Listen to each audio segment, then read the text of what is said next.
Hello विद्यार्थी मित्रांनो, तुमचं शिवाय कोचिंग क्लासेसमध्ये पुन्हा एकदा स्वागत आहे. आपल्याला स्वाध्याय क्रमांक 3.3 घ्यायचा आहे. बघा, त्याच्यामधले आपल्याला पहिला क्वेश्चन बघायचा आहे.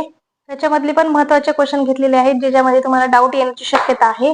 बाकी सगळे क्वेश्चन हे सोपे आहेत. एकूण 10 क्वेश्चन आहेत. 10 पैकी 6 क्वेश्चन या ठिकाणी घेण्यात आले आहेत. तर हा स्वाध्याय बघा, अंकाची दर्शनी किंमत, स्थानिक किंमत आणि विस्तारित मांडणी याच्यातला हा शेवटचा स्वाध्याय आहे. बघा, पहिला प्रश्न काय आहे? आपल्याला काय दिलंय? एकक, दशक, शतक, हजार, 10,000, लाख, 10,00,000, कोटी, 1,25,41,49,367 या संख्येतील कोणत्या अंकाच्या स्थानिक व दर्शनी किमतीतील फरक हा शून्य आहे? कोणत्या अंकाची स्थानिक किंमत आणि दर्शनी किंमत, स्थानिक किंमत आणि दर्शनी किंमत ही सारखी असली पाहिजे, तेव्हाच त्या अंकाची काय येणार आहे? तर जी काही फरक आहे, जी वजाबाकी आहे ते शून्य येणार आहे. सिंपल आणि साधं सरळ आहे. बघा, एवढी मोठी संख्या देऊन मुलं काय करतात? सगळ्यात मोठी संख्या दिली की घाबरून जाऊन त्याच्यातली स्थानिक किंमत, दर्शनी किंमत शोधत बसतात. ती शोधत बसण्याची गरज नाही. तुम्हाला फक्त एकच ट्रिक माहित पाहिजे की ती म्हणजे दर्शनी किंमत आणि स्थानिक किंमत याच्यातला फरक जर 0 यायचा असेल तर दर्शनी किंमत आणि स्थानिक किंमत ही सारखी असली पाहिजे. आणि सगळ्यात सोपं म्हणजे 7 या अंकाची स्थानिक किंमत 7च आहे. 7 ची स्थानिक किंमत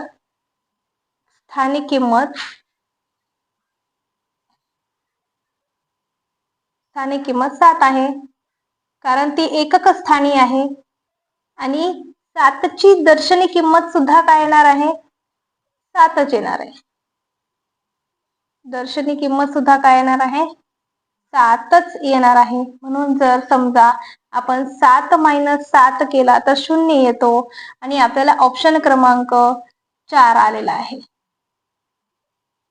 ऑप्शन क्रमांक 4. मी काय सांगितलं लक्षात ठेवा. एकक स्थानावर असलेल्या कोणत्याही संख्येची जर स्थानिक किंमत आणि दर्शनी किंमत घेतली, त्याच्यातला जर फरक काढला तर तो शून्यच येणार आहे, कारण की त्याची जी काही व्हॅल्यू आहे दर्शनी किंमत आणि स्थानिक किंमत ही एकच असते.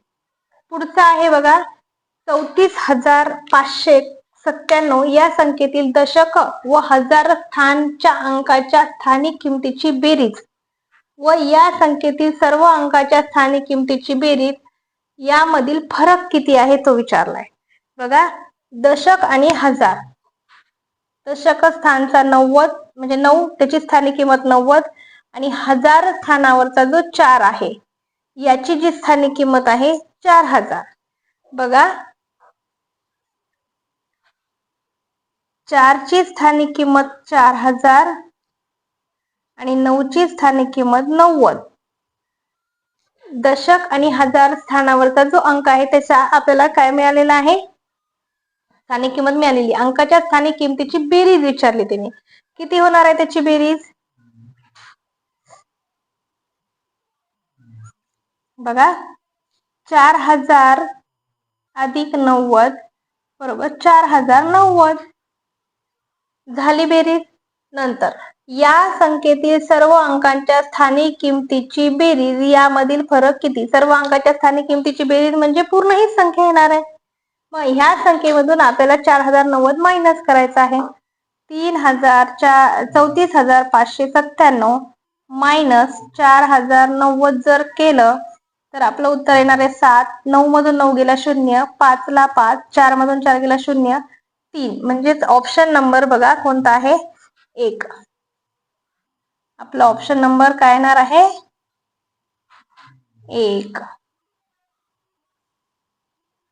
प्रश्न पुन्हा एकदा ऐका. पूर्ण संख्या दिलेली आहे. पूर्ण संख्येचे दशक स्थान आणि हजार स्थानावरची स्थानिक किंमत काढायची, त्याची बेरीज करायची. स्थानिक किंमत काढली 4 आणि 9 ची स्थानिक किंमत 4,090, त्याची बेरीज केलेली आहे 4,090 अशी त्याची बेरीज येते. आणि सगळ्या संख्यांच्या स्थानिक किमतीची जर बेरीज केली तर ती ओरिजिनल आधी दिलेली तीच संख्या येत असते. त्याच्यामुळे आपण दिलेल्या संख्येमधून 4,090 मायनस केला, 30,507 असं उत्तर आलेलं आहे, option number 1. Okay, next question बघा. 2,000 रुपयाच्या 35 नोटा आहेत. 500 रुपयाच्या 160 नोटा आहेत. म्हणजे एकूण किती रुपये आहेत ते काढायचे. याच्यासाठी आपल्याला आधी गुणाकार करून घ्यावं लागणार आहे आणि सांगावं लागणार आहे. 2,000 रुपयाच्या 35 नोटा. सरळ सरळ मी तुम्हाला सांगते बघा, 2000च्या 30 नोटा म्हणजे किती येणार आहेत? 2000 गुणिले 30 करा. 2000 गुणिले 30 बेत्रिक 6 म्हणजेच काय, जर 2000 गुणिले 30 केलं तर काय होणार आहे बघा, 2000. डायरेक्टली आपण 2000 गुणिले 35 करूया, जाऊ द्या. 0 0 0 5 दुणे 10 अधिक 0 0 0 3 दुणे 6 0 0 0 0 7 म्हणजेच आपलं उत्तर काय येणार आहे? 7 उत्तर येणार आहे बघा. म्हणजेच 7000.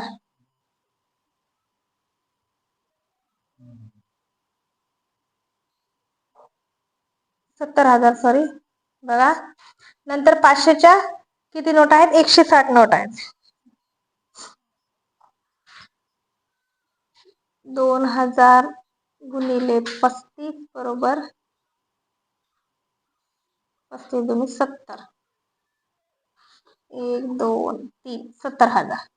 आणि 500 गुणिले 160 बरोबर बघा 16 16 1 16 17 32 17 काठीच्या 16 64 16 5 80. ते 80 आणि हे 3 शून्य किती झाले बघा, ते 80 आणि हे 3 शून्य म्हणजे 80,000. नंतर आपल्याला एकूण किती संख्या होणार आहे ते सांगितले, या दोन्हीची बेरीज करा बघा. 70,000 अधिक 80,000, 8 आणि 7, 8 आणि 7 किती? 15. म्हणजेच काय होणार आहे? इज इक्वल टू 1 2 3 4 शून्य. एकक, दशक, शतक, हजार, 10,000, लाख, 1,50,000. बघा इथं आपल्या ऑप्शन मध्ये आहे का? 1.25 लाख दिलाय, 1.5 लाख दिलाय, अर्धा लाख दिलाय आणि पाऊण लाख दिलाय. पण 1,50,000 दिलंच नाही, पण याला 1,50,000ला 1.5 लाख म्हणतात. म्हणजे आपला ऑप्शन काय येणार आहे? ऑप्शन नंबर 2, 1.5 लाख रुपये. एवढे रुपये होतात. समजलं? नेक्स्ट क्वेश्चन बघा.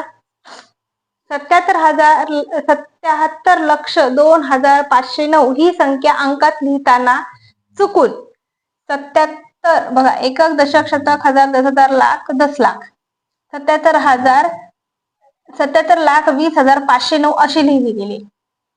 तर ते उत्तर कितीने चुकल असं सांगितलंय. आधी सुरुवातीला कशी लिहिलेली आपल्याला सांगितलेली संख्या आहे 77,02,509.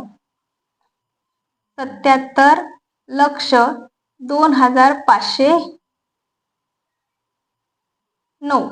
एकक, दशक, शतक, हजार, 10,000, लाख, 10 लाख, 77,02,509 ही अशी लिहायची. पण चुकून कशी लिहिली गेली? 77,20,509 म्हणजेच काय? 77,20,509 एवढी लिहिली गेलेली. ही मोठी संख्या, ही लहान संख्या आहे बघा. या दोघांची आपल्याला काय करायची? वजाबाकी करायची. तर मी काय करते,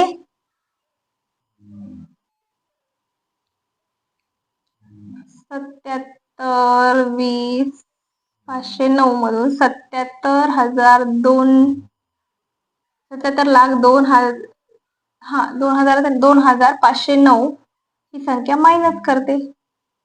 9 मधून 9 गेला 0, 0 ला 0, 5 मधून 5 गेला 0, इथे 10, 10 मधून 2 गेला 8, 1 ला 1 हा 0 0. तर आपला जे काही उत्तर आहे 18,000 ती संख्या काय होणार आहे? चुकणार आहे. Option number 2. ऑप्शन नंबर 2 कितीनं चुकणार आहे? 18,000 चुकणार आहे. पुढचा आहे प्रश्न बघा. 15 लक्ष.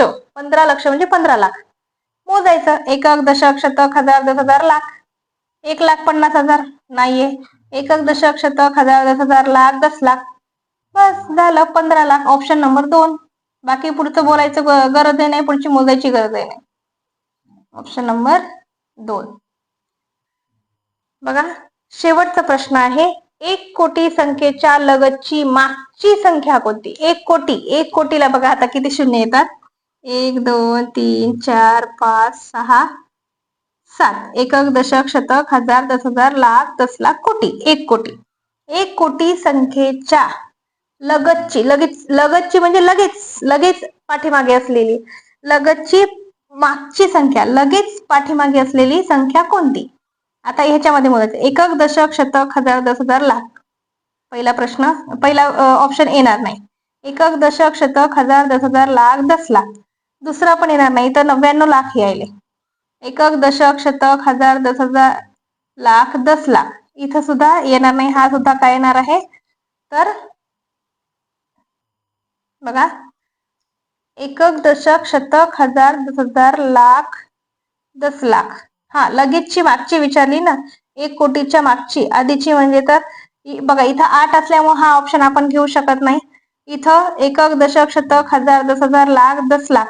इथं पण 8 आहे, ही लगेचची मागची नाहीये, त्याच्यामुळे 4 नंबर नाही, 3 नंबर नाही, 1 नंबर तर येऊ शकत नाही. आता उरला आपला 2 नंबर ऑप्शन. बघा, एकक, दशक, शतक, हजार, 10,000, लाख, 10 लाख. 99 लाख 99,999 म्हणजे आपलं जे काही ऑप्शन नंबर आहे ते ऑप्शन नंबर 2 येणार आहे. ऑप्शन नंबर 2 येणार आहे. अशा पद्धतीने आपला स्वाध्याय संपलेला आहे. आपला हा चॅप्टर सुद्धा संपलेला आहे. तुम्हाला जर या स्वाध्यायामध्ये काही डाऊट असतील, ते क्लिअर करायचे असेल तर तुम्ही कमेंटमध्ये जरूर सांगा. तुम्हाला हा व्हिडिओ आवडला असेल तर सबस्क्राईब करा, लाईक करा आणि बेल आयकॉनवर प्रेस करा.